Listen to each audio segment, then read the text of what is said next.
teaching is the branch in prophecy.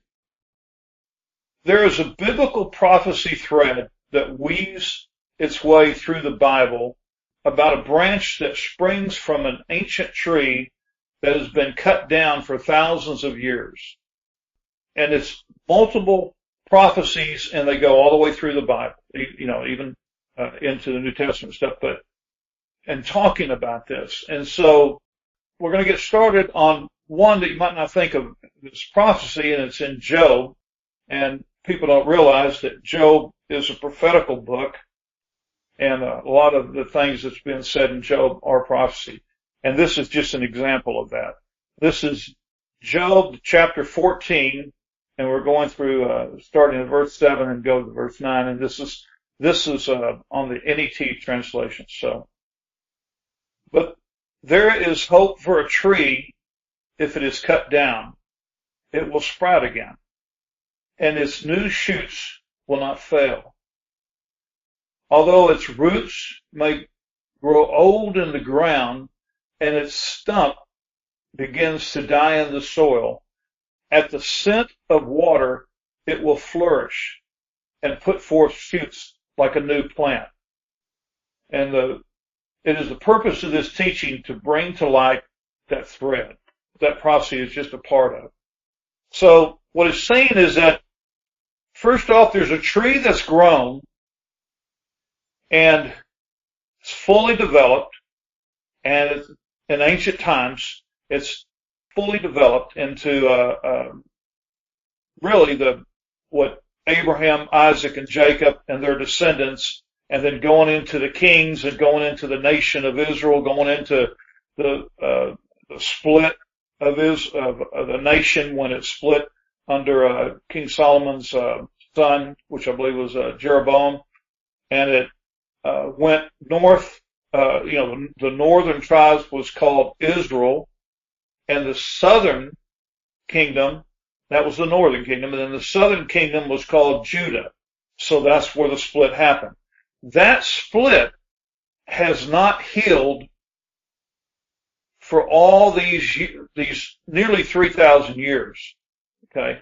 I think it's like 2,700 or something, but it's close to 3,000 years. And that split is not healed. It was not healed, and I don't mean this in a mean or derogatory way, but it was not healed in 1948.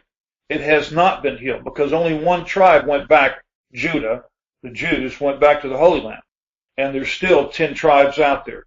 And plus, you're dealing with also the Christians that was told that the Christians, they were being grafted onto the tree. So all of this has got to develop, and that's what this thread and this prophecy about this branch is. It's showing you in the scripture the development of how this is going to go about. And so the tree is eventually cut down. It was cut down by Babylon. Okay, it was cut down by Babylon, and it never was the same after that. There wasn't any Davidic kings in the Holy Land after that. So that means and then they go into the story, and we're not going to go into those details. We do in the books, and we do it in teachings here also, but you have to have the understanding that Jeremiah was giving all of the ancient, most important, valuable artifacts of the kingdoms, and he was given them for safekeeping, and he took the most valuable, some of the most valuable were the daughters of the king. And so the daughters of the king, that's where we get into the story of Tetepi and stuff, and Britain, and where they ended up in with Ireland. Okay, they end up in Ireland. And if you want to know where all the valuable treasures, the Ark of the Covenant and the Stone of Destiny's in Scotland, but the Ark of and they brought at that time they brought the Stone of Destiny to Ireland, and it started off in Ireland, then went to Scotland, and then went to England, and now it's returned back to Scotland. And that only happened, it wasn't very long ago. I forget how many years ago. And so it still has to go, the Stone of Destiny has to go back to Ireland and then it's going to go into what we call the second Exodus, and what prophecy calls. Actually, we didn't name it. That's what prophecy calls it. There's another Exodus is going to happen, like unto the one coming out of Egypt. And so that's what we teach on. That's what we talk about. So what you have is, so when this tree gets cut down, which is Job, Job's talking about this tree, and in other places it refers to the branch, this branch coming, and the branch is what's going to put this thing back together. And that's going to be that has to happen before Jesus returns. I know most people's teaching and most denominational teachings is saying everything's happened, Jesus can come back at any minute. Well, that's not quite true, because they didn't go do a study deep into prophecy, and you don't even have to go very deep into prophecy. They didn't understand that there are still prophecies that have to be fulfilled in the last days, and before Jesus can return. But Jesus is Lord. He can do anything. He can do anything anytime, but he will not. And he said that in his teachings, that everything in prophecy, every jot and tittle, and everything has to go in the law, and everything has to go the way it's supposed to go. And that's what we're bringing out, is the understanding of what's going to happen and develop before Jesus returns, right before Jesus returns. So anyway, so you got the stump. You've got the stump that's cut down, and it's been in the ground, and it was cut down by Babylon, and it's been in the ground for nearly 3,000 years. Okay, so I guess it wasn't 3,000 years. Well, yeah, it was. It's about 3,000 years in Babylon. So, or 2,500 years in Babylon. And so what happened is, it's been in the ground, it's weathered, it's old, and everybody looks at it like a dried up stump. All the nations, all the other kingdoms in the world through the ages, through that time period, 2,500, 2,700 years, it looked like nothing was going to happen. It looked like it was going to just rot in the ground. And everybody overlooked it. Everybody ignored it. And so in the last days, it's saying that with although its roots may be old in the ground, and its stump begins to die in the soil. This is the prophecy of Job. It says, at the scent of water, it shall flourish. In other words, there's going to come a time in our future, our very near future, that it's going to receive the scent of water. It's going to receive the hope, and it's going to spring back to life. And that is, now, whether that's the roar of the stone of destiny, which we call the second burning bush, or the latter-day burning bush that goes on with the second Exodus, whether that's the event that causes it to start growing and the branch and stuff, I don't know. But it might be something that happens before that. It might be World War III itself that happens, that is the scent of water, and it begins to flourish, so that when the cry comes out, the branch is in full strength and it's blooming. And that's what it says. And the example of this is Aaron's rod. And this branch, just touching on things, I'm not going to give the scriptures for that, but we do it in other teachings. But the first thing Jeremiah saw, and Jeremiah was the one that took the daughters of the king to Ireland, and he was the one that was given by the priests all the great wealth and the great treasures and the national treasures of the kingdom of Israel, of Judah particularly, but Israel, and the stuff that was in the temple. He was given all of that, and it went with him, to Ireland and stuff. So when when this thing sprouts, when it comes to life, not that it was ever dead, it was just thought to be dead, but it never died, because there were kings of David's line, which the prophecy said that the sun and moon would have to stop or not be in existence before David would not have a king sitting on the throne, that he would always have it. And that has not been in the Holy Land. And it's pretty obvious it hadn't been in the Holy Land. It's not happening now in the Holy Land either. That was supposed to be when it came back in the second Exodus, supposed to be a kingdom, not a state, not a nation. It's supposed to be a kingdom. And they didn't do it, and they couldn't do it because they didn't have this branch that was supposed to establish it. The Rothschilds were not supposed to establish it. This branch was supposed to establish it, and heaven was going to back him, and it was going to be done in a glorious way, and it wasn't done in that glorious way, in the way that prophecy lays out how it's supposed to be done. And that's why we're saying that.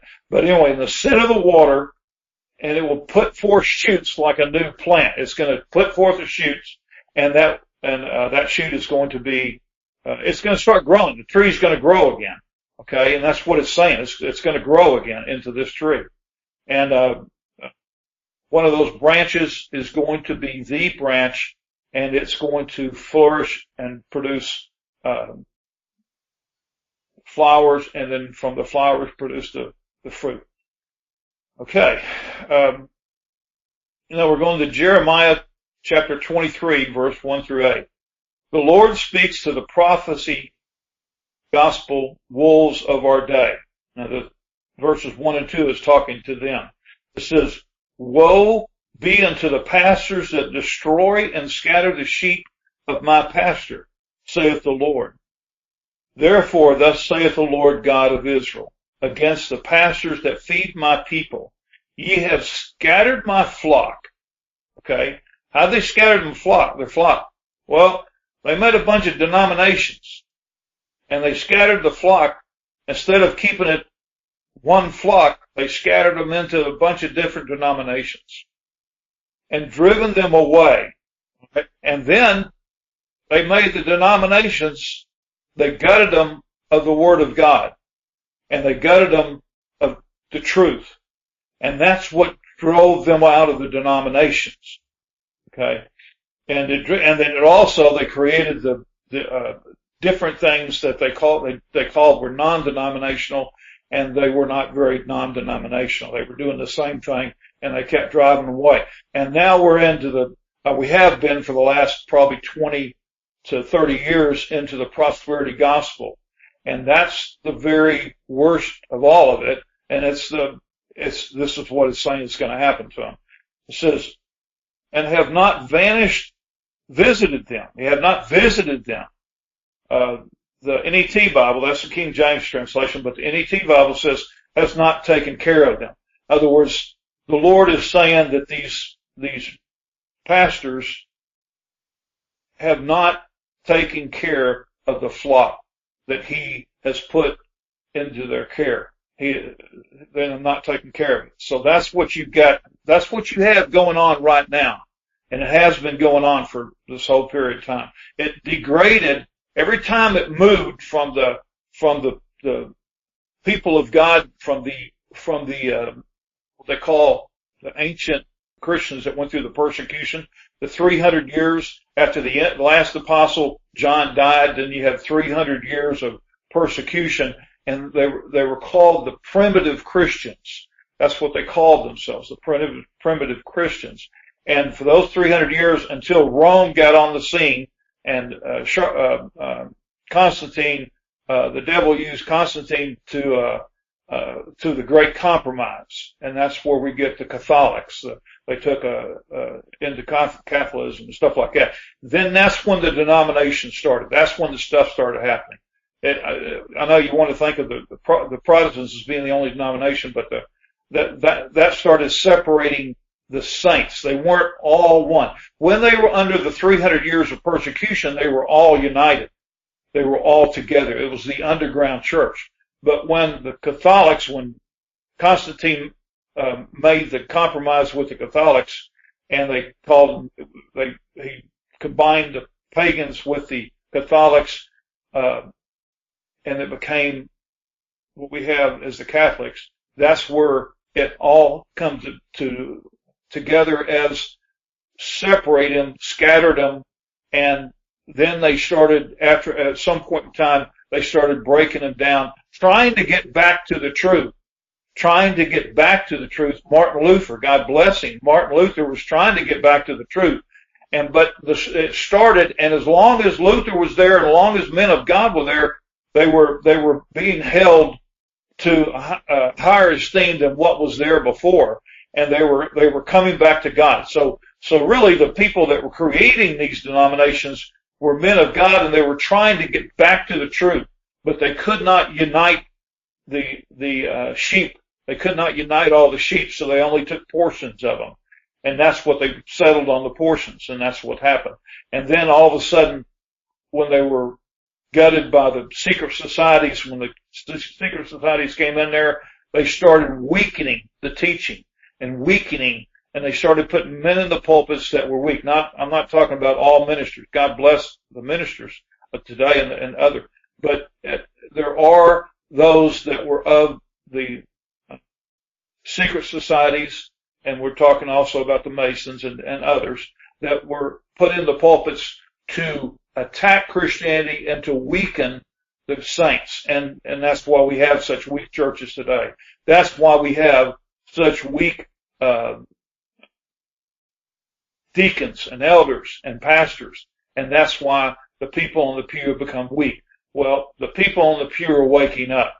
And they're the Lord is fixing to use the people on the pew, and actually the very, very young, the young people on the pew, to get rid and throw out these people that have been preying upon them.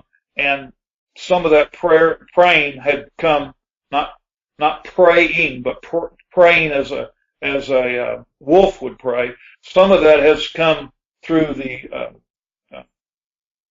prosperity gospel. And that's what's going on, like wolves. And so now it's going to, behold, I will visit upon you the evil of your doings.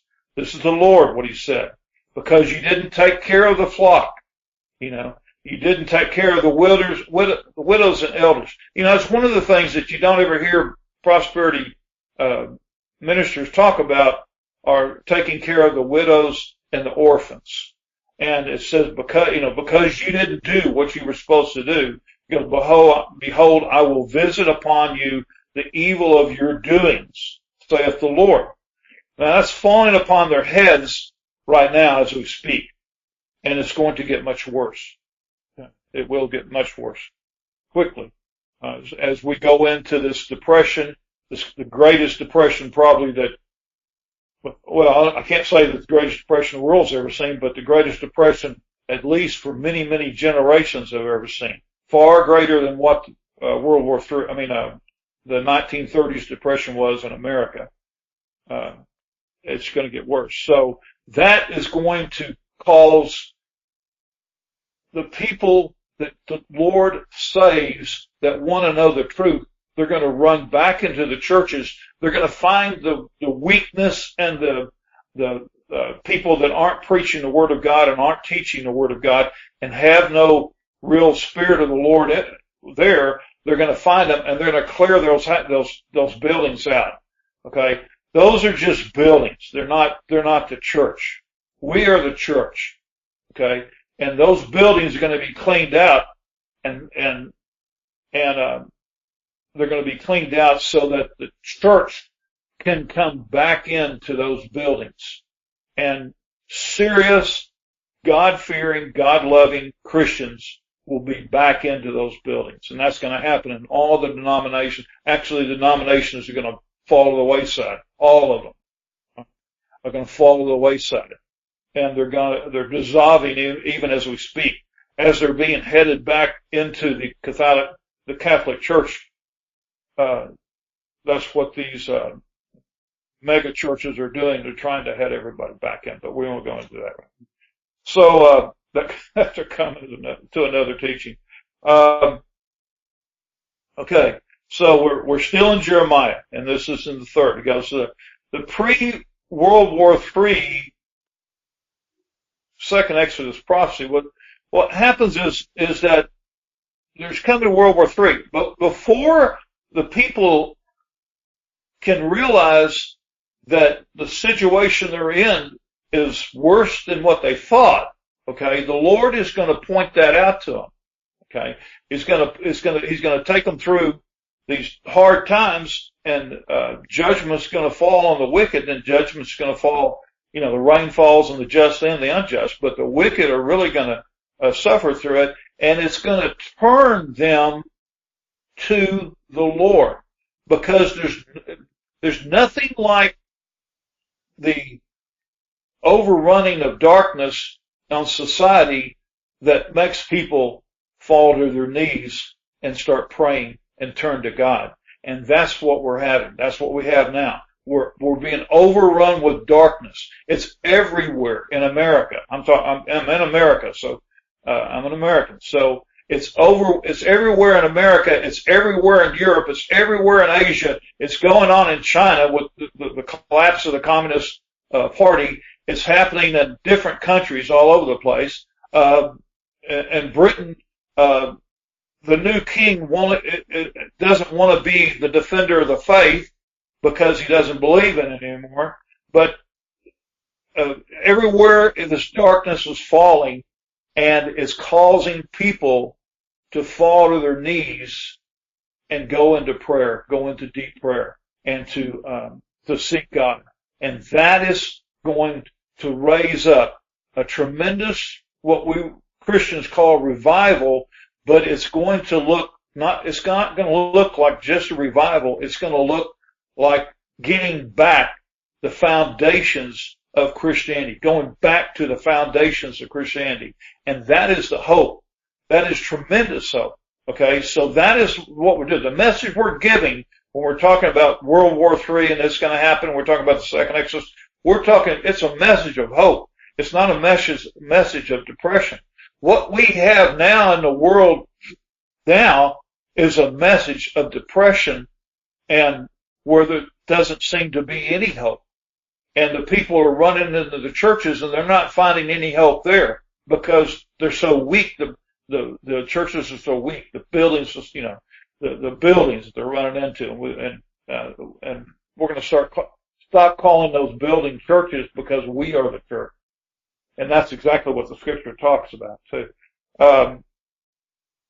Okay, in verse 3, and I will gather the remnant of my flock out of all countries, whither I have driven them, and will bring them again into their folds.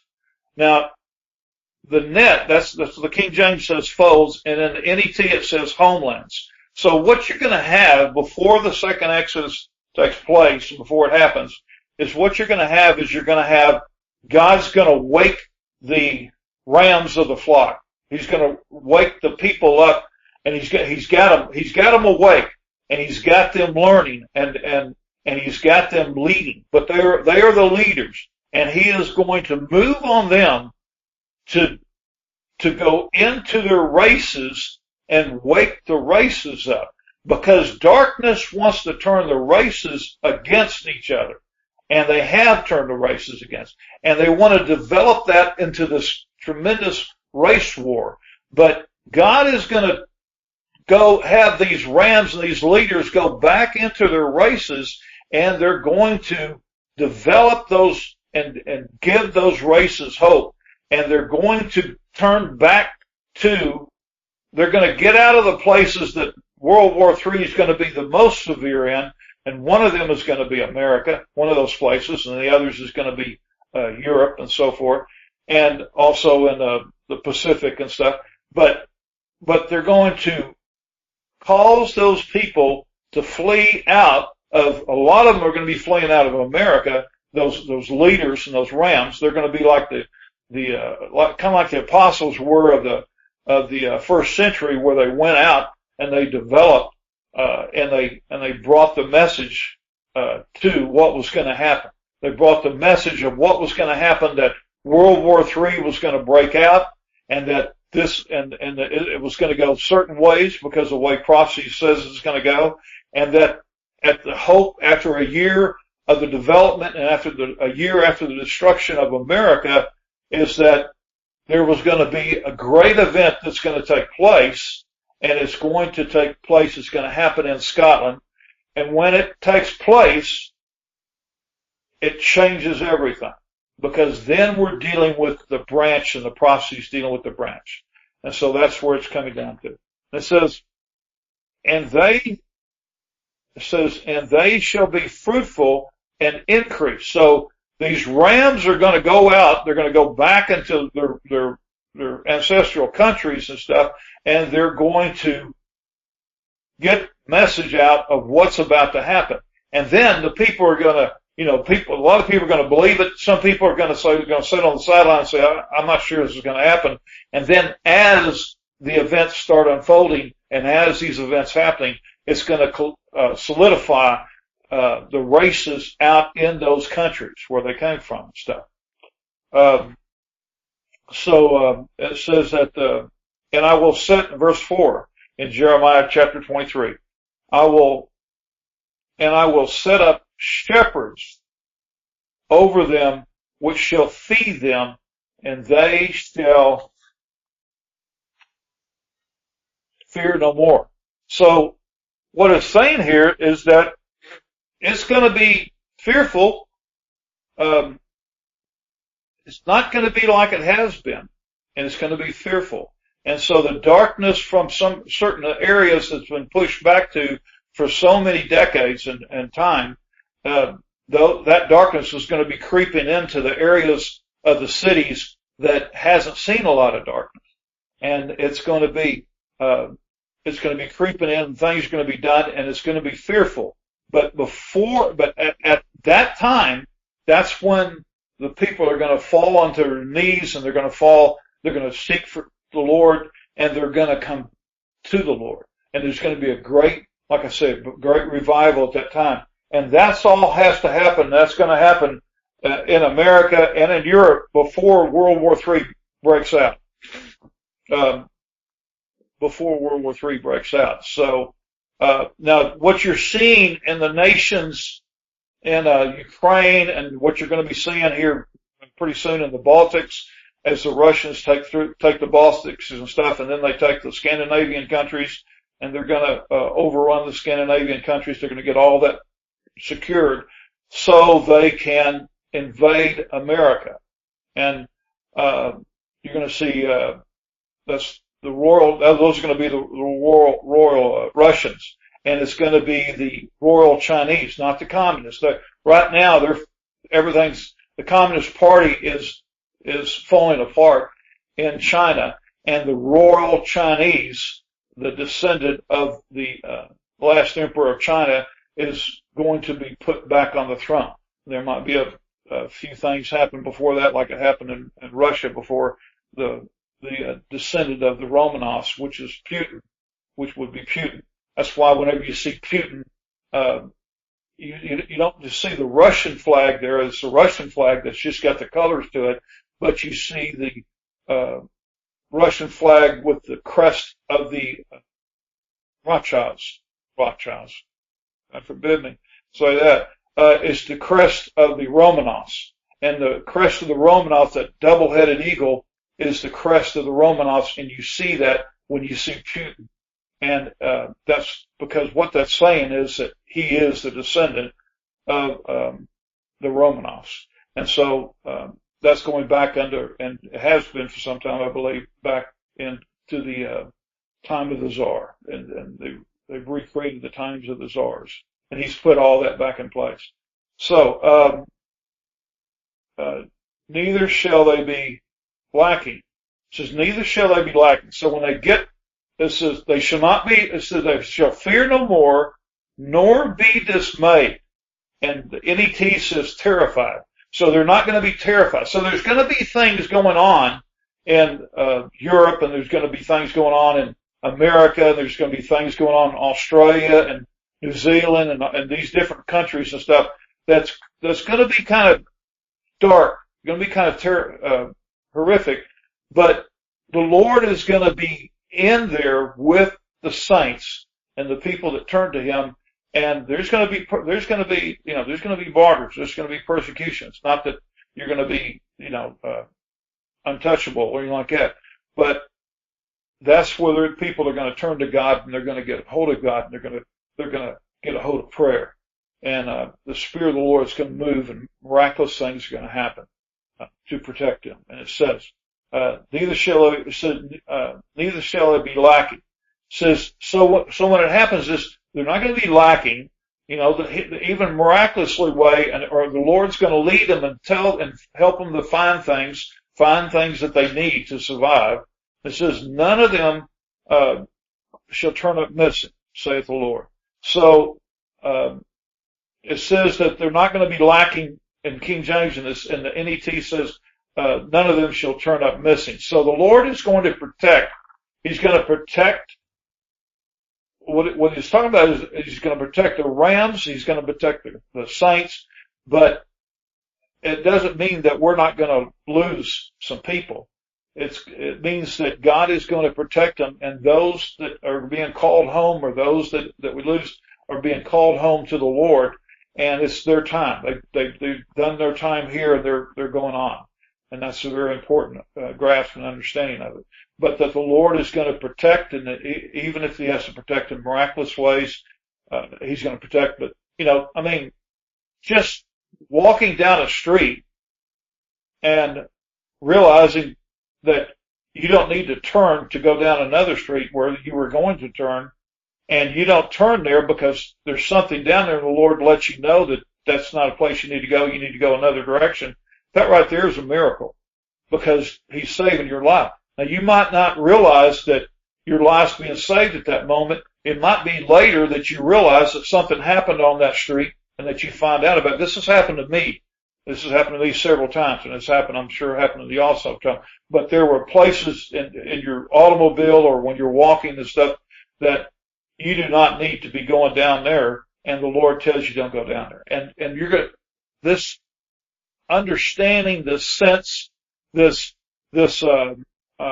depth of the Spirit is going to get deeper and deeper, and it's going to be easier and easier to hear. And that's going to get you through the darkness that's coming. It's going to help you. So, and that's what's going to flock and draw people unto the Lord, because they see that these Christians, the saints, which I've exchanged Christian and saints, the same thing. They're not a separate group of people, like some people believe, but they're the same thing. The saints and the Christians. The saints are going to realize, the people are going to see what's happening to them and what's happening in their lives, and that's going to be the greatest witness the world has seen, is they're going to come to the Lord because they realize that this is the real deal. And this isn't the weak and the fakeness that was being presented to them for the last 30, 40, 50 years, perhaps even 100 years, all the way back to 1880s when they took over, the Masons took over our churches, started making them weak.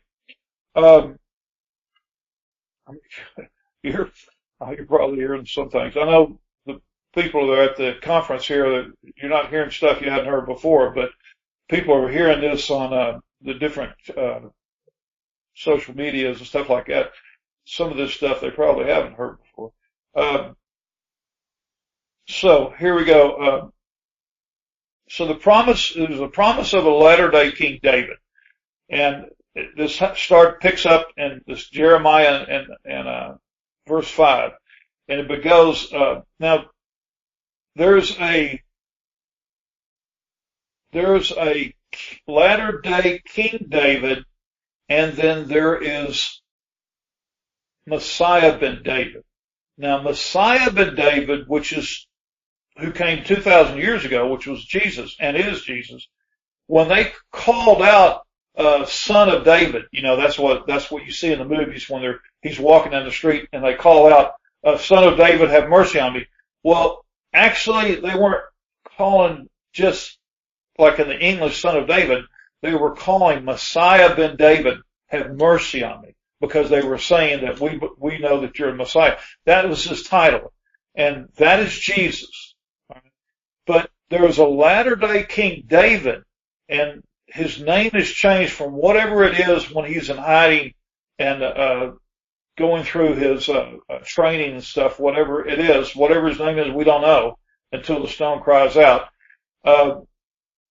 But that person his name is changed, whether it's before the throne of destiny, before the the second burning bush, that's probably where it's changed. I can't say for sure, but we'll know when he comes out of there, comes out of the room in the castle, Edinburgh Castle in Edinburgh. When he comes out of there, and he'll tell us, and we'll know his name has been changed from whatever it was to David.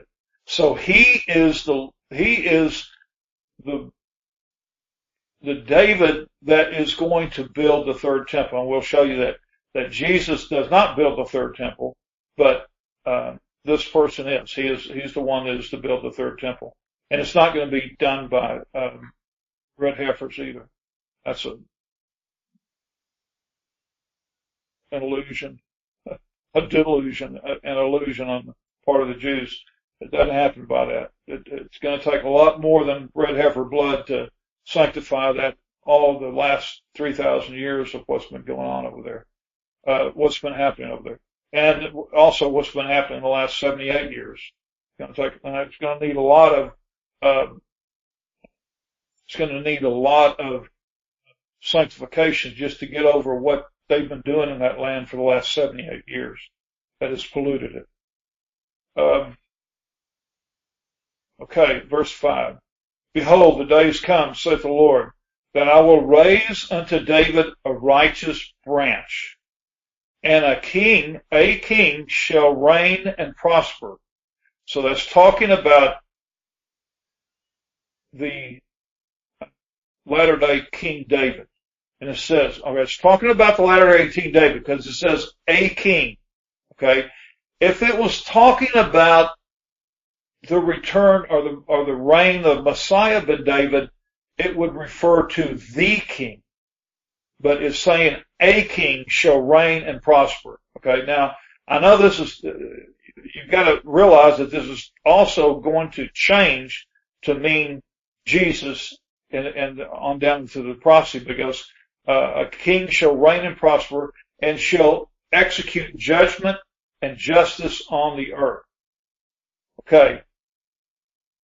So this king's going to execute judgment and justice on the earth.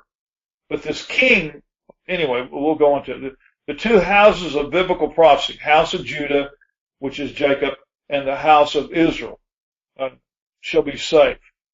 So, verse 6, Jeremiah, verse 6, still in Jeremiah. In that day, in his days, Judah shall be saved, and Israel shall dwell safely. Then it goes singular. So it says, in his days, Judah shall be saved, and Israel shall dwell safely. Now, did this happen 2,000 years ago? No, because the Romans were still there, and that's one of the reasons they were upset. But one of the things, because of this prophecy, they were upset at Jesus because he wasn't making Judah be saved. Well, he was bringing salvation, which did make Judah be saved, but Judah wasn't looking for that kind of salvation.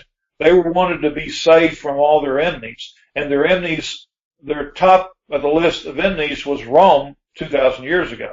And so we're talking about that kind of salvation. But Jesus came and brought salvation to them for their souls, okay, which is real salvation, okay, and that's also a fulfilling part of this too. And Israel shall dwell safely. Well, Israel was scattered still. 2,000 years ago, Israel, the 10 tribes were scattered throughout all the nations. So that didn't happen, 2,000 years ago. So, and that, they've got to be brought back. And they're not Jewish. The 10 tribes are not. Judah, the tribe of Judah is Jewish. The 10 tribes are not Jewish. But they are scattered out through all the nations. And just like most of Judah is still scattered out through the nations. The Israel, the 10 tribes were scattered 3,000 years ago out through the nations. And Judah was scattered 2,000 years ago. Those are two different diaspora. All right? There were two different ones. And They're still in that. They have not come back. The 1948 was not the ending of their Roman, for the Jews, their Roman diaspora. Okay? So, it says, and this is his name. Now, when it makes this change, it goes, in his day, Judah shall be saved, and Israel shall dwell safely. All right. So this is talking about really, and I'm saying that this is the perspective the Lord has given me. This is my perspective. This is what I'm saying is happening. It says in verse 6 says, in his day Judah shall be saved, and Israel shall dwell safely. And this is what many other prophecies in the Bible talk about, and they go into this clearly, but this is what this is saying. And then that is the latter day King David, who brings back all the tribes and brings the nations and brings the Christians, not all the Christians. There's going to be Christians still out in different countries because the field, the harvest is ripe at this time. Can you imagine how going through World War III and how much the darkness is seen there, and then the ending of it, and then the harvest? There's going to be people all over the world in all nations wanting to know more and come into Christianity and come into salvation. And he's not pulling all the Christians out of every nation to bring them back to the Holy Land, but many shall return to the Holy Land that are Christians, and they're all going to be grafted back into that tree, back into the olive tree. The branches are going to be drafted back in. There's one branch that is Judah that never was cut off. It was not divorced. There's the other branch, which is the 10 tribes, which was cut off, but it's going to be grafted back in because that's what Paul talks about in the grafting. And then there's the wild branch, which is us, the saints, the Christians, which are going to be grafted back in. So that tree's going to have 3 branches. Now, it develops into the whole thing as you go on, but that's what is happening. That's what really has been said in those prophecies in the New Testament. It says, his name, it goes, and it says, and this is his name. Then it changes, it goes to speaking of Jesus. And it says, because after all of this has been brought back together, and Judah's back in the land, the tribe of Judah, the 10 tribes in Israel shall dwell safely. Okay. That's the 10 tribes. And the Christians, those that God move on to go back to the Holy Land at the time, is going to be there. And that's going to be their safety. That's going to be their place of safety in the nation which is called, is going to be called either the kingdom of Israel or the kingdom of Zion. It's, in prophecies, they move both ways. It's going to be called both ways, either one. But, and we're not talking about Zionists. It's completely different, the exact opposite of Zionists, okay? Zionism, Zionist, as we know it today, was created by the Rothschilds. And it was the nation, the state that's there was created by the Rothschilds. So it's not talking about that. It's talking about something totally different. Something that is completely unique and completely we haven't seen yet.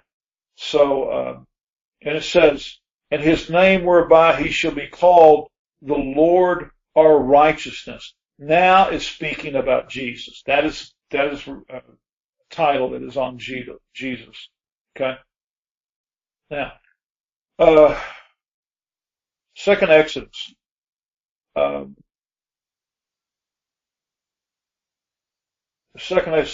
Verse 7. Now we're still in Jeremiah. This is all giving us boom, boom, boom, all the way down in Jeremiah and stuff.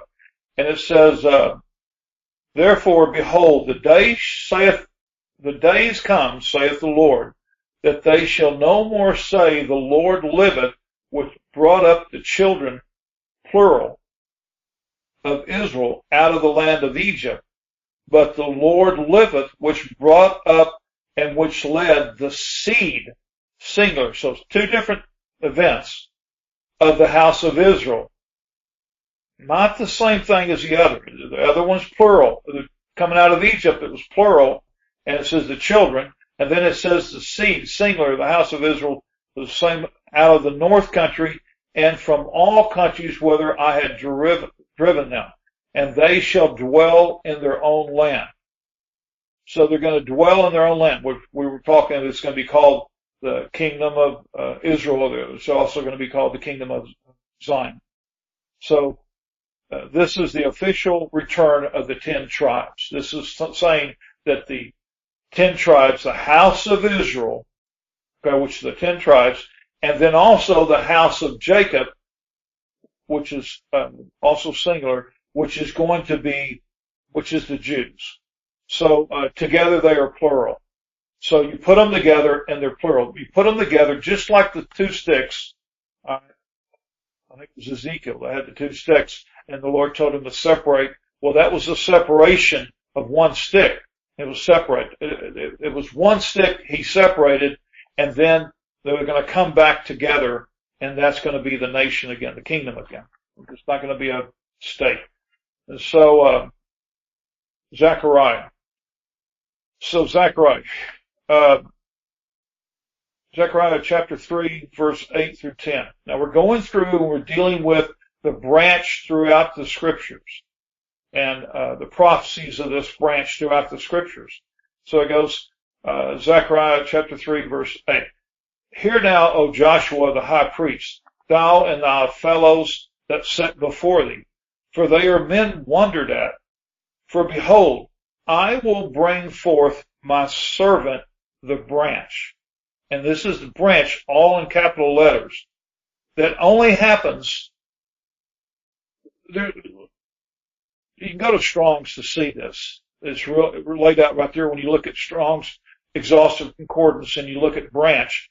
It shows you when it's talking about just a branch of a tree, a branch normal, they stepped over the branch, whatever. It's all lowercase letters, okay? But when they talk about the branch that we're talking about, then the B in the word branch is capital, okay? And so the dealing with this branch that's coming and the prophecies, it's all, the B is capital. But in Zechariah capitalizes each letter in the word branch. And that is also specifically talking about a certain time period in the prophetic announcing of this branch. So now, and it said it only happens where all the letters are capitalized. It only happens twice in the Bible, and both of those times it's in Zechariah. So it goes going on with. Well, I know what you're thinking about the branch. And it goes, in Galatians chapter 4, 1 through 2, now I say that the heir, as long as he is a child, different nothing from a servant, though he be Lord of all. So I know you're saying that, well, Jesus could be the branch too. Well, I'm saying that this, in the prophecies, is prophesying about actions that this branch is going to take and things that's going to happen and it's going to do. And these are things that Jesus did not do. So, but when you're talking about here in Galatians, it says, but is under tutors. So the son is also, that the heir is also a child and he's under tutors. It says, but is under tutors and governors until the time appointed, of the Father. So this is, of course, that was speaking of Jesus right there. The prophecy says, and in verse 4, it goes, but when the fullness of the time has come, God sent forth his son. It says God sent forth his son. Okay. So the reason I'm bringing this up is because it says in Zechariah verse 8, it says, I will bring forth my servant, the branch. And the branch is all capital. So you're saying, well, that could be Jesus. Well, was Jesus God's servant or was he his son? Because it says in verse 4 of Galatians, it says in verse 4, it says, in chapter 4, it says, but when the fullness of time was come, God sent forth he didn't say he sent forth his servant, made of a woman, made under the law. He says he sent forth his son. So he's still saying, even there where it talks about the son being treated like a servant as he's growing up, and then there comes a time in his life that he is the son. And this is talking about Jesus. So God didn't send forth his servant Jesus, he sent forth his son Jesus, his only begotten son. And that's what we're trying to say. Don't get this prophecies where it's dealing with branches stuff necessarily confused. Don't get it confused with Jesus as being the branch, okay? Because we're going to go into deeper into that as we go into this. It says, and then it says, we're in Zechariah, we're in 9th verse. For behold, the stones that I have laid before Joshua, upon one stone shall be 7 eyes. So, and it says, behold, I will engrave the graving thereof, saith the Lord of hosts. So, what is the engraving? We don't know. We don't know what that means. That's something that the branch, when he appears, he's going to probably teach on. He's probably going to explain what the engraving is on the stone. So I'm not saying that Jesus isn't ever represented as a stone, because in there he is represented as a stone. But the stone that it's speaking of in these prophecies comes and it does things before Jesus' return. And that's what I'm talking about, that the stones that these prophecies are given is that stone. So, or the branch, I'm talking about the branch. And Jesus is the stone, but what we're saying is that he's not the branch. He's the stone that has the 7 eyes. He's the stone that comes out of that no hand made, that comes out of the mountain, that comes in and crashes Nebuchadnezzar's kingdoms in the dream.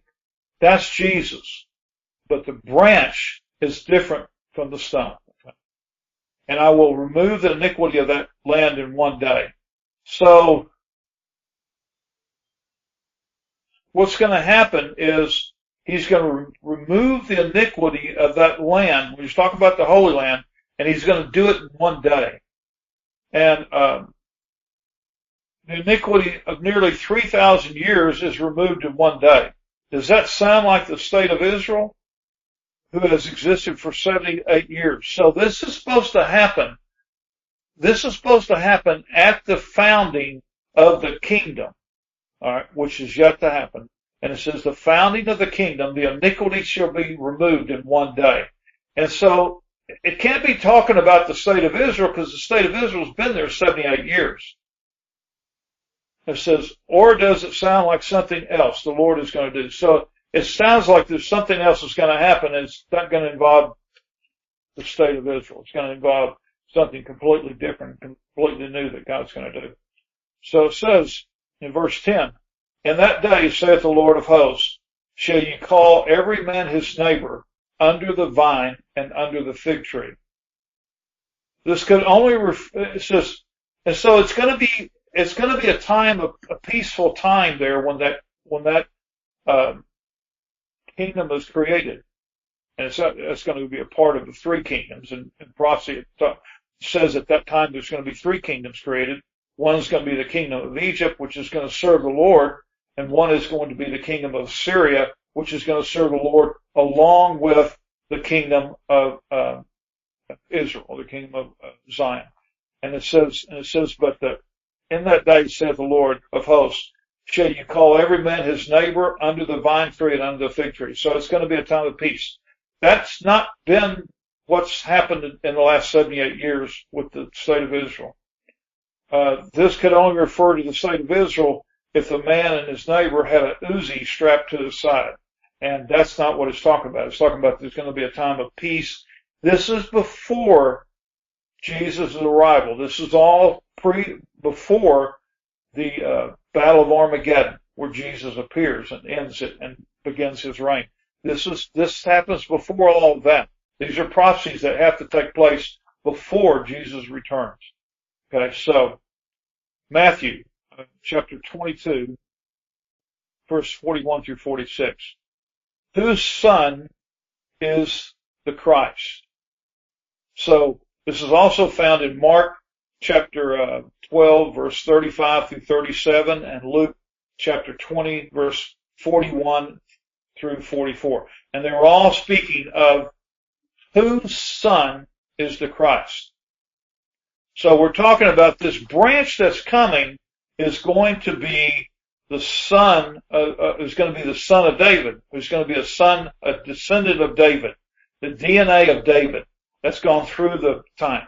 The only way that was able to happen was because of the Titepi was rescued by the Lord, and the Lord used Jeremiah and to bring Titepi to the British Isles, and that's why there's still the royal house and the throne of David. It says the stone of David. It goes, while the Pharisees were gathering together, this is verse 41 of Matthew, chapter 22. While the Pharisees were gathering together, Jesus asked them, saying, What think ye of Christ? Whose son is he? So Christ is instigating this conversation, and he's asking them, whose son is the Messiah? Other name for Christ, other word for Christ. They say unto him, the son of David. He saith unto them, How then doth David in spirit call him Lord, saying, The Lord said unto my Lord, Sit thou on my right hand, till I make thine enemies thy footstool. If David then calleth him Lord, how is he his son? So, and no man was able to answer him a word, neither does any man from that day on ask him any more questions, because that was the big question. That was the big question. What was happening there is that they were saying that they were looking for the son of David that's going to deliver them from all their enemies, in which we're talking about this branch. You know, they understood the grasp of what the prophecies of the branch were saying, and they understood that. And they were hoping that Jesus was him, or they were trying to find out if Jesus was this person, the son of David. And Jesus right here says that he is not this person. He is saying that, why does David call him Lord if he is his son? So what Jesus was saying is that I'm not this person that you are looking for that's going to bring back the lost tribes, is going to bring back from all the nations worldwide. He says, I'm not that. And really, Jesus brought something far greater than just returning to the Holy Land of all of the 12 tribes. He brought something far greater. He was there delivering the people from the fall of Adam and the fall of Eve.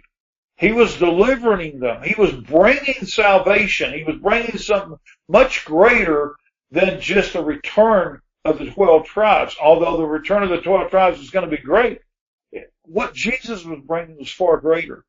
Okay? So, he was specifically stating that he was not this branch, the son of David that they're looking for. You know, that's going to come back as the Jews call him the Messiah ben Joseph, the warrior Messiah. Jesus wasn't a warrior Messiah. Okay? He was the royal Messiah, Messiah ben David. Messiah ben David's title means royal. He's the royal Messiah. Okay?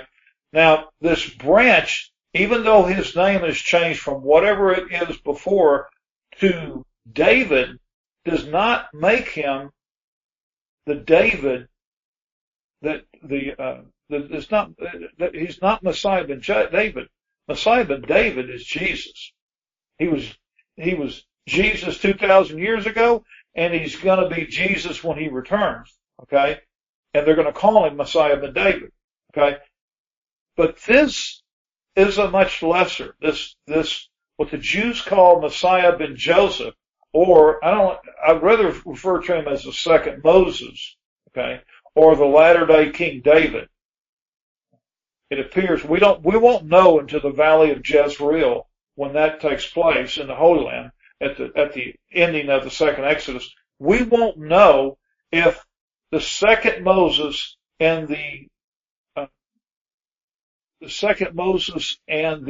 latter-day King David are the same person, because in that valley, that's where God is going to reveal who the king is. This king is not the king of not Jesus, but that comes later. That comes when he returns at the Battle of Armageddon. But this is another king that shows up. And he is to establish the throne. He has to reestablish the throne. The important thing to get here is that Jesus is sitting on a throne in heaven. That's not his throne. That's the Father's throne. He's sharing the Father's throne with him in there, in the throne. He's sitting on a throne in heaven, in the royal courtyard, in the room, the assembly. But he has his own throne. His throne is made of stone. It's the stone, Jesus was the stone, but it's also the stone kingdom, the stone throne. And the stone of destiny, which all the kings of Israel, the stone of Jacob, okay, it was the stone of Jacob, and the stone of destiny, the same thing. The pillar of Jacob, which is what we know today as the stone of destiny, has to return to the Holy Land. It came out with Jeremiah to establish the throne of David in the British Isles, and that's why Britain became so great. And because of Ephraim, Manasseh, and everything that went with that, that's why that became so great. But it must return. It must return to Jerusalem, because Jesus is coming to sit on it, because it's his throne. Okay? But there is a king, a much lesser, far, far lesser king that is coming to establish it back in the throne in Jerusalem. And he's establishing it because he wants Jesus to be sitting on it. And it has to be, all this has to be done before Jesus' return. It has to be there. It's not there. Right now, that stone, that throne of the kings of all the kings of the kingdom of Israel, all the kings throughout history, it was that they sat on, it is in Edinburgh Castle. It is there, and that has got to be returned, and it's got to go by the whole direction. Everything has to be happen as the prophecies lay it out, and that has to happen. So, all right, let's go back here, and it says Jesus is correcting. He's saying that I am not. He's not the branch he's not the person that they're looking for that was going to deliver them from all their enemies 2,000 years ago. And it says, Mark says it as the apostle Mark says, as the end of the statement of what the Matthew 24 says. At the end of it, he says, and the common people heard him gladly. So the common people heard him gladly. The common people picked up on a lot more, and they understood a lot more of what Jesus was there for than what the scribes and Pharisees understood. So, in Luke, now we're looking at, remember, the statement that we read was in Matthew, but in Mark and Luke, it says the statement, but it also adds a few things to it, or says it in a different way. It says that in Mark, it says that at the end, it says the common people heard him gladly, but that's not what Matthew says, and that's not what, they don't add those parts. But it is interesting to see Mark's perspective on that. And in Luke it says, immediately after the statement by Jesus in Luke chapter 20:45, then in the audience of all the people, he said unto his disciples, beware of the scribes which desire to walk in long robes and love greetings in the markets and the highest seats in the synagogues and the chief rooms of the feast, which devour widows' houses and for a show make long prayers. The same shall receive greater damnation. So he was saying that it's coming back around to them. And you want to know what happened, you want to know why we don't have scribes and Pharisees and what happened to the scribes and Pharisees and what happened to the scribes and Pharisees when 70 AD, when they came in and they took over Rome took over everything and tore the temple down, tore everything down, and they slaughtered a good portion of the Jews, and the rest they flooded the slave markets with. This all happened in 70 AD. And so what it's saying is that he was warning them about the scribes and Pharisees.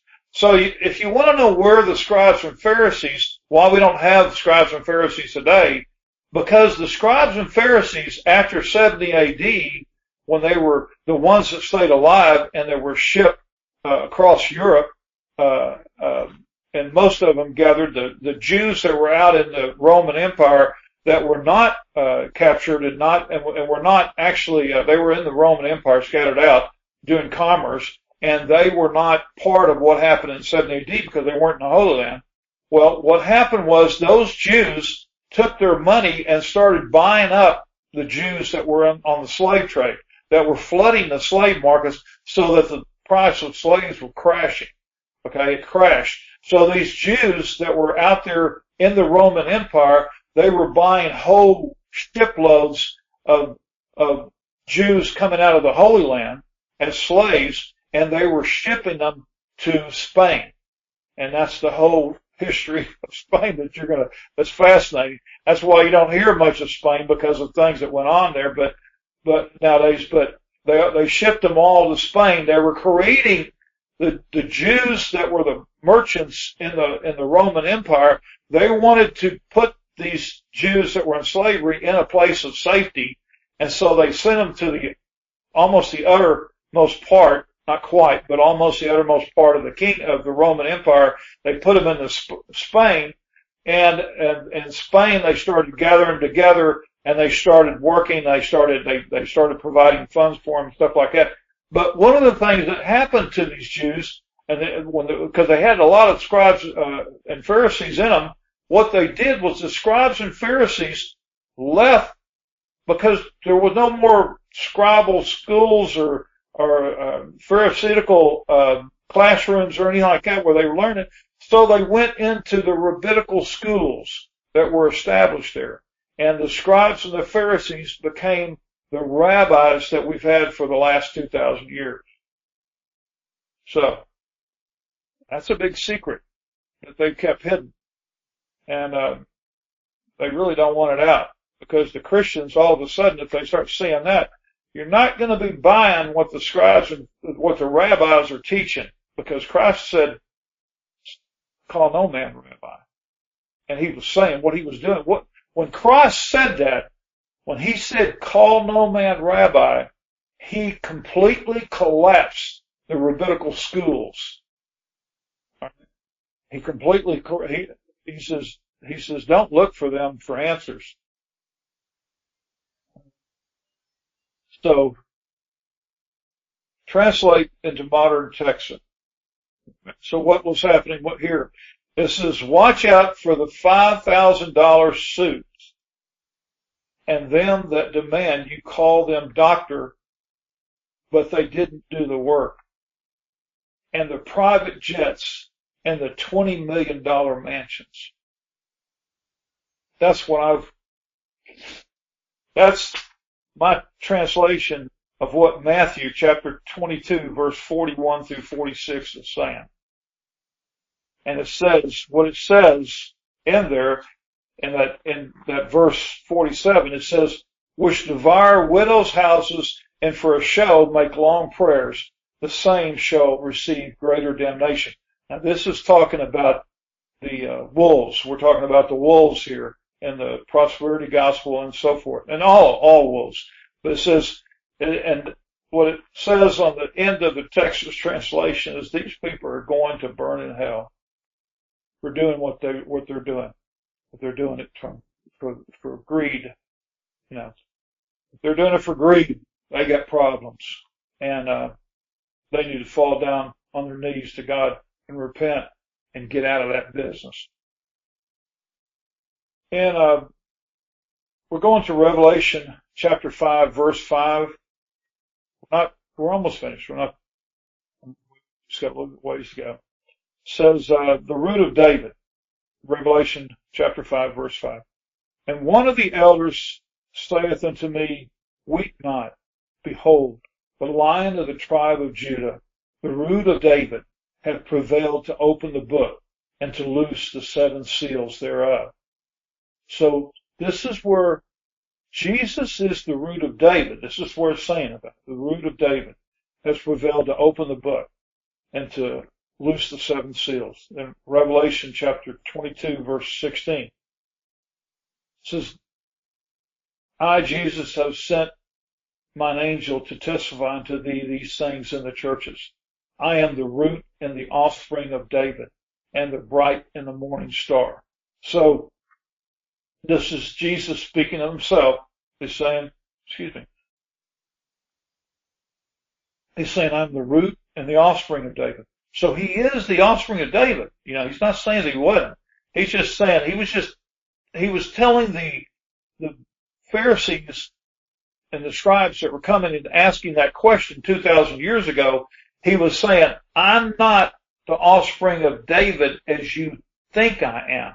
I'm not the person you're looking for. That's what he was trying to tell them. Is that then why does David call, why does David call him Lord? Why does he call him Lord? And he goes, but here he's saying that I am the root and the offspring of David. So he was saying that he was a descendant of David, okay? But he wasn't the descendant that the scribes and Pharisees were looking to deliver them from the Roman occupation 2,000 years ago. That's what it meant. That's how you got to grasp that and understand that part. Scripture, where Jesus can be the root. It says Romans chapter 11, verse 16. For if the first fruit be holy, the lump is also holy. And if the root be holy, so are the branches. So if the first fruit be holy, the lump is also, and the root be holy, it says, and so are the branches. So the branches here is talking about, this is a little b, a small b. So it's not talking about the prophecy of that. We're talking about the branches are the Christians out there, the Christians and the branches of the fruit and the holy and the branches that were the 10 tribes that were grafted back into the tree, and then also the branch that wasn't cut off of the tree, that wasn't divorced. It says, and then verse 11 and 18, chapter 11, 18 of Romans, boast not against the branches, but if thou boast, thou bearest not the root, but the root thee. So again, it's talking about branches and the context of just in that context. So, and also in Romans chapter 15, verse 12, and again, Elias, which really is talking about Elijah, saith, there shall be a root of Jesse, and he that shall rise to reign over the Gentiles. In him shall the Gentiles trust. So this is talking about Jesus. It's talking about the root. Whenever it says root, what we've been talking about where we're saying the scriptures and root, it's all talking about the root of Jesse, and it's all talking about Jesus. So that's where Jesus is establishing that as he is the root of Jesse. He is the root. He is the offspring of David, stuff of that. It goes, now the branch in prophecy. It's talking about prophecies that that have the branch, and we're just going to hit on them as we go. It goes, Psalms 80, chapter 80, verse 15. And the root that your right hand planted, and the branch you made strong for yourself. So the root here is talking about, the question is, what root is it talking about here? It's probably talking about Abraham, Isaac, and Jacob. The branch comes out from those roots. It says, or Judah or Jesse. It could be either way. We're not quite sure which way it's talking about. It's talking about more like that when it's talking about root there. But when it talks about branch, you made strong for yourself, it's talking about this. That's a prophecy about this branch. Okay? Even though it is in lower capital, it says you made strong for yourself. So he's making this branch. And he's not saying branches. He's not saying, this is where you've got to understand when you're studying prophecy about this. It says, and the root that your right hand planted. And it's the root, not the roots that you're right. So it's either going to be Abraham, or it's going to be Judah, or it's going to be Jesse. We're not sure which root that he's talking about, but it's one of those roots. But then he goes singular. He doesn't say, and then from that root, from one root, there's all these branches come out. But he doesn't say branches. In Psalms, David is speaking about the branch you made strong for yourself. In other words, David is prophesying that there is going to come a time in the future that God is going to bring forth a branch that is going to do great things for the Lord. That's my interpretation of that, okay? And it goes, Isaiah chapter 11, verse 1. It says, out of the stump of David's family will grow a shoot. Now this is the New Living Translation. It goes, out of the stump of David's family will grow a shoot. Yes, a new branch. And this branch is started with a capital B. So it's not just talking about branch, but it says, this is one of the prophecies about the branch.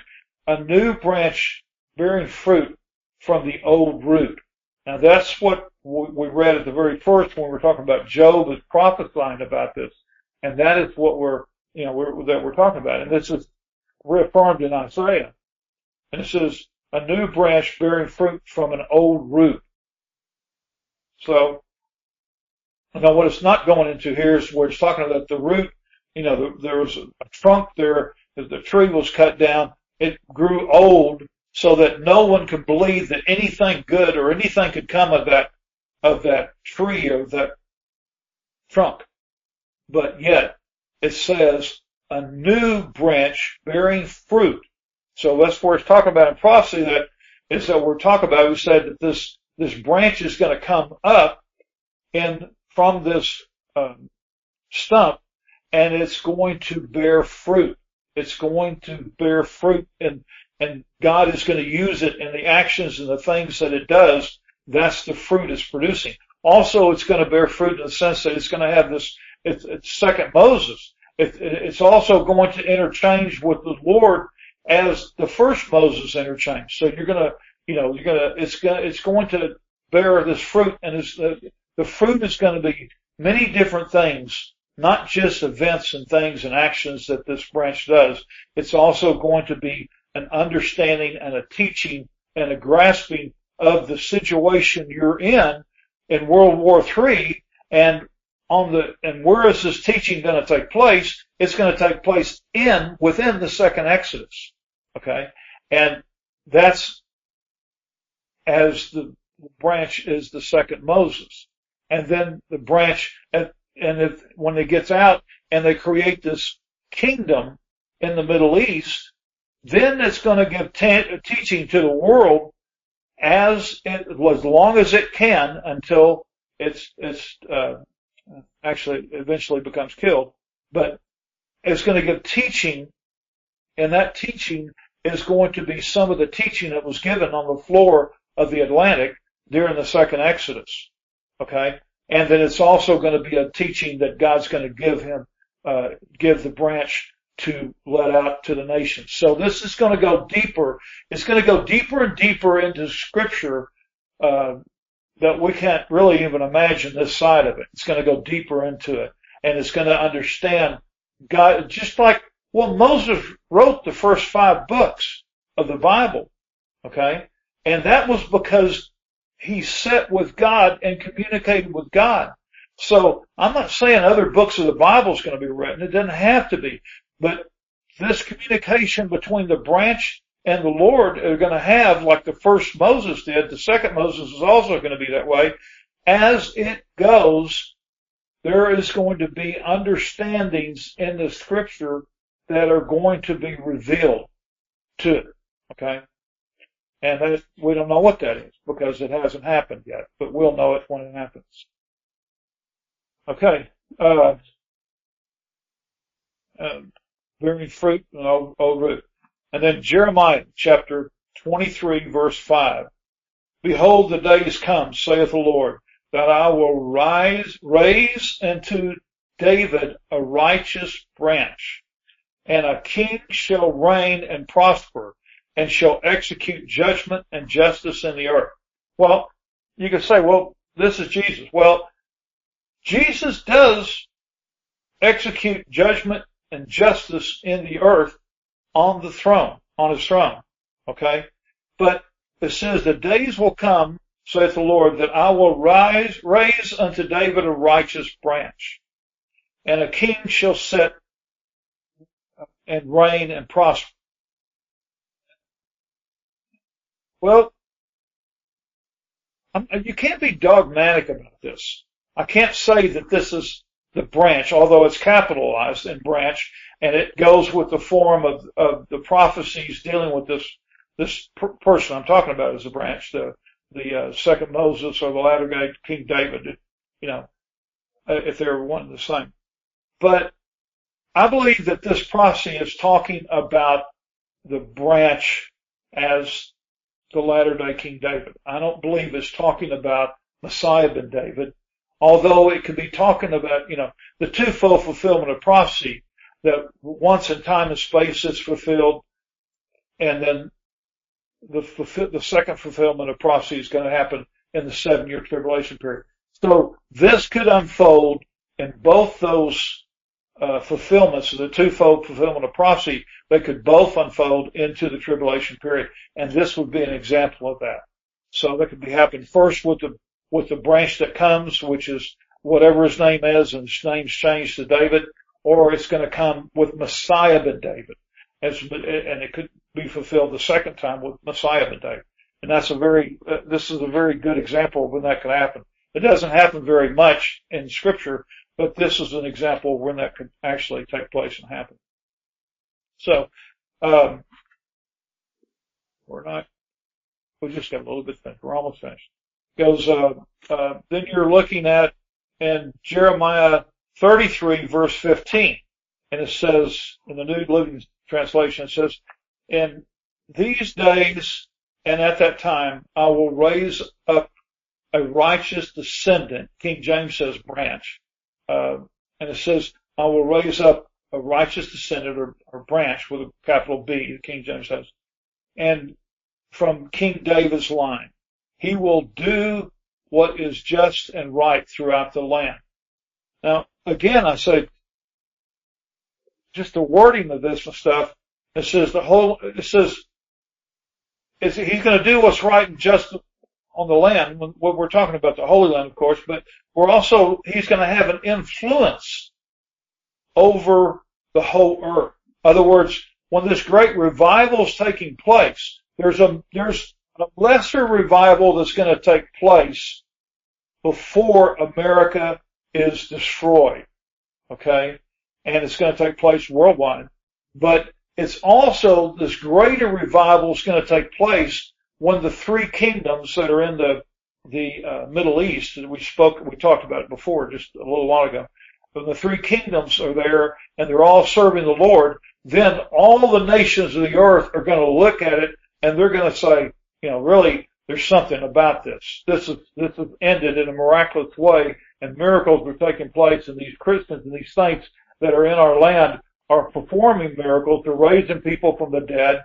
There's miraculous food appearing. There's all these different things happening, and these are the things that are going to witness to these nations and the witness to the people that aren't living for God, and they're going to turn to God, and there's going to be a great outpouring and a great outpouring of the Holy Spirit at that time.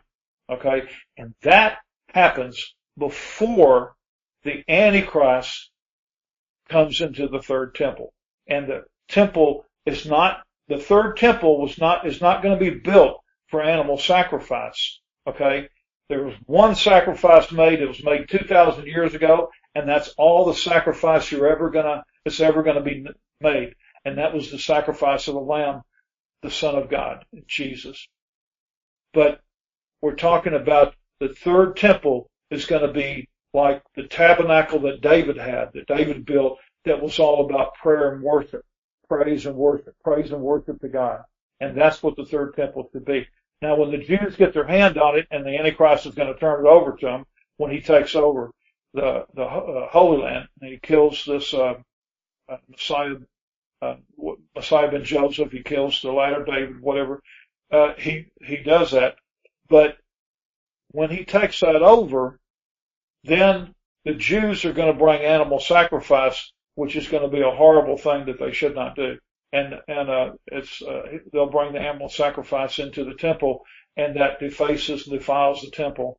And the Shekinah glory that was there when the third temple was built, and lasted for a whole year and a few months before the Antichrist shows up, the Shekinah glory, before the Jews get it, before the Antichrist shows up, the Shekinah glory is going to leave, just like it did the first temple before the invasion came, and it's going to leave the invasion of Assyria.